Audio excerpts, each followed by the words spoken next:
আসসালামু আলাইকুম। প্রিয় দর্শক, আপনাদের সবাইকে দৈনিক সুনামগঞ্জ সময়ের পত্রিকা থেকে স্বাগত জানাচ্ছি। আমাদের প্রতিদিনকার আয়োজন প্রতিদিন সময়ের প্রতিদিন টকশো।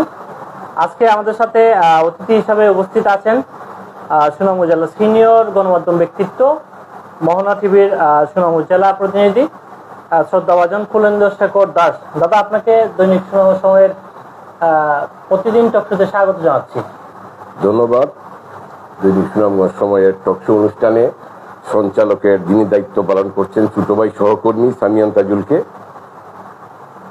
আমরা আজকে যে বিষয়টা আপনার থেকে জানতে যাচ্ছি, আমরা প্রতিদিনই যে কোনো একটা টপিকস নিয়ে আলোচনা করি এবং আজকের যে টপিকস সেটি হচ্ছে যে পিতার হাতে দুই সন্তান খুন, যেটি গত দুদিন যাবৎ কিন্তু সুনামগঞ্জ জেলার টক অফ দ্য টাউন হিসাবে কিন্তু আলোচিত একটি মানে আপনার একটি ঘটনা, মর্মান্তিক একটি ঘটনা।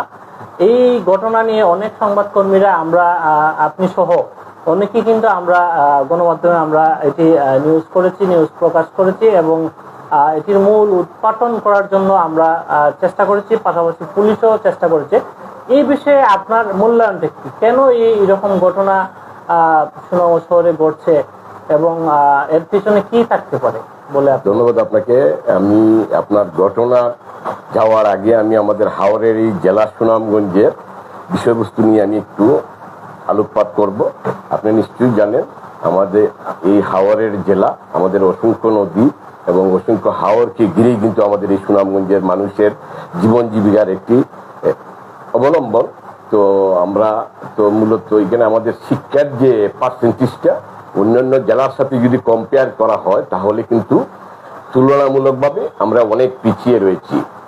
তার কারণটা হচ্ছে আমরা সংস্কৃতির দিক দিয়ে যদি বিবেচনায় যাই, আমরা সংস্কৃতির রাজধানী বলা চলে আমাদের এই সুনামগঞ্জকে, আর সম্প্রীতির যদি রাজধানী বলা চলে সারা দেশের সাথে কম্পেয়ার করলে সংস্কৃতি এবং সম্প্রীতি এর জন্য আমাদের এই সুনামগঞ্জ কিন্তু সমৃদ্ধ।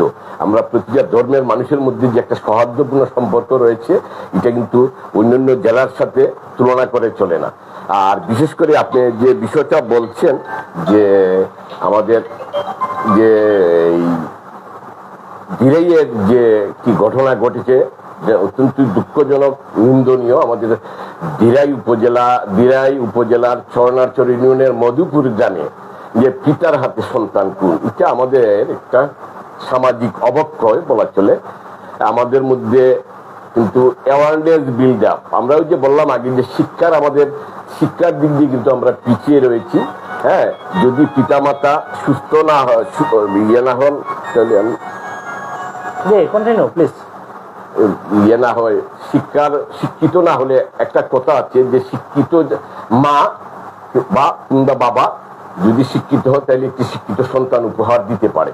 তো পারিবারিক কলহ অনেক ক্ষেত্রেই হয়, তো অভাব অনটন বা যে বিভিন্ন বিষয়াদি নিয়েই কিন্তু এই যে অবক্ষয়টার ফলেই কিন্তু যে আমাদের এই সমাজে এই ধরনের কর্মকাণ্ডগুলো ঘটছে। তবে এটা আসলে দুঃখজনক যে পিতার হাতে যে সন্তান খুন। আমরা এটা মনে করি যে পিতামাতা নিরাপদ আশ্রয়স্থল হচ্ছে এই সন্তানদের নিরাপদ আশ্রয়স্থল হচ্ছে আমাদের পিতামাতা। যে বটবৃক্ষের মতো পিতা যতদিন থাকবে সন্তানরা ছায়ার মতো থাকবে। আচ্ছা, এইরকম ঘটনা ভবিষ্যতে যেন না ঘটে, এর জন্য প্রশাসনিকভাবে এবং সামাজিক সচেতন নাগরিক হিসাবে এটি কি করলে আপনি এরকম ঘটনাকে আপনার থামানো সম্ভব? এটার জন্য বিশেষ করে স্থানীয় পর্যায়ে, ইউনিয়ন পর্যায়ে যে ইউনিয়ন পরিষদ রয়েছে, উপজেলা পরিষদ রয়েছে, উপজেলা প্রশাসন রয়েছে, জেলা প্রশাসন রয়েছে, সবাই কিন্তু একটি উদ্যোগ নিতে হবে। আমাদের শিক্ষার পরিবেশটা আমাদের একদম তৃণমূল পর্যায়ে প্রত্যেকটা ঘরে ঘরে, সরকার তো আপনার জানুয়ারির প্রথম দিক থেকে বিনামূল্যে কিন্তু ছাত্রছাত্রীদের হাতে বই তুলে দিচ্ছেন। অনেক যারা গরিব পরিবারের সন্তান রয়েছেন তাদেরকে শিক্ষা ভাতা দেয়া হচ্ছে। তো এটাতে অ্যাওয়ারনেস বিল্ড আপ করতে হবে যে আমাদের প্রতিটা ঘরে ঘরে যখন শিক্ষার আলো ছড়িয়ে যাবে তখন আমাদের মধ্যে কিন্তু এই যে মিল বন্ধনটা, পিতার প্রতি যে বাবার যে দায়িত্ব, বাবার প্রতি যে সন্তানের দায়িত্ব, মায়ের প্রতি যে সন্তানের দায়িত্ব, স্বজনদের প্রতি যে একটা প্রেম, এই প্রেমটা কিন্তু আমাদের জাগরণ সৃষ্টি করতে হবে। আমরা গণমাধ্যম কর্মীরা কাগজে কলমে লিখেই শুধু এটা সীমাবদ্ধ থাকলে চলবে না। বিশেষ করে জনপ্রতিনিধিরা যারা রয়েছেন, বিশেষ করে তৃণমূলের যারা যে ইউনিয়ন পরিষদ এবং ওয়ার্ডের যারা সদস্যরা রয়েছেন সম্মানিত, তারা কিন্তু এই যে জনগণ একদম তৃণমূলের মানুষদের, গ্রাম পর্যায়ের মানুষদের নিয়ে যদি তারা প্রতিদিন বিভিন্ন শিক্ষা, স্বাস্থ্য, বাসস্থান যে সার্বিক বিষয় নিয়ে যদি তারা পর্যালোচনা করেন, মানুষকে যদি সচেতন করেন, আমরা প্রত্যাশা করি, আশা করি যে আমাদের এই যে সোনার বাংলাদেশ একদিন সে তার অভিষ্ট লক্ষ্যে পৌঁছবে। আমরা সোনার মানুষ হয়ে এই সোনার বাংলাদেশটাকে যার যার অবস্থান থেকে সুশিক্ষায় শিক্ষিত হয়ে গড়ে তুলবো, এটাই কিন্তু আমরা প্রত্যাশা করি আর কি। অসংখ্য ধন্যবাদ। প্রিয় দর্শক, আমাদের সময় খুবই কম। আমরা যেটি জানলাম, সিনিয়র গণমাধ্যম কর্মী কল্যাণেন্দু শেখর দাস আমাদেরকে যে বিষয়টি মূলত জানালেন, সামাজিক সচেতনতা বৃদ্ধি করতে হবে। যদি সামাজিক সচেতনতার পাশাপাশি প্রশাসন যে ভূমিকা রাখছেন, এই ভূমিকা যদি চলমান থাকে, তাহলে হয়তো ভবিষ্যতে এইরকম মর্মান্তিক ঘটনা আর ঘটবে না। আমরা সেটাই আশাবাদী। আপনাকে অসংখ্য ধন্যবাদ আমাদেরকে আজকে সময় দেওয়ার জন্য। সময়ের পরিবার থেকে ধন্যবাদ এবং কৃতজ্ঞতা জানাচ্ছি। ধন্যবাদ জানাচ্ছি আবারও আমি সুনামগঞ্জ সময়ে সেই টকশো অনুষ্ঠানকে।